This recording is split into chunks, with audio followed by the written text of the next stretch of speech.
చెప్పా నా లైఫ్లో జరిగిన ఈ ఇన్స్పిరేషన్ కథ అని చెప్పా కదా, అది ఇప్పుడు చెప్తున్నా వినండి. మా ఫ్రెండ్ చనిపోయి ఒక 1 మంత్ అవుతుంది. అప్పుడు ఐపీఎల్ నడుస్తుంది కదా, ఐపీఎల్ నడుస్తుంటే నేను మ్యాచ్ చేసి ఐపీఎల్ అంటే అయిపోద్ది కదా, ఒక 11:30 అలా అయిపోద్ది కదా టైం. అలా నేను బయట నిలబడి మ్యాచ్ చూస్తూ ఉంటే ఎదురుకుండా చూస్తే మా ఫ్రెండ్ అలా నడుచుకుంటూ వస్తున్నాడు. చుట్టూ నిమార్షంగా ఎవ్వరూ లేరు. అదేం 11-12 అయిపోతుంది. అక్కడ మా ఇంటి పక్కన ఒక ట్యూబ్ లైట్ ఉంటుంది, స్తంభం ఉంటుంది.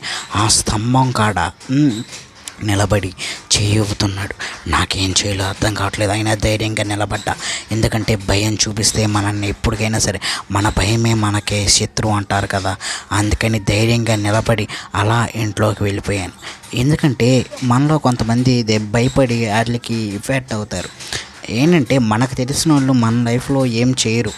ఎందుకంటే మనతో కలిసి ఉన్న జ్ఞాపకాన్ని కూడా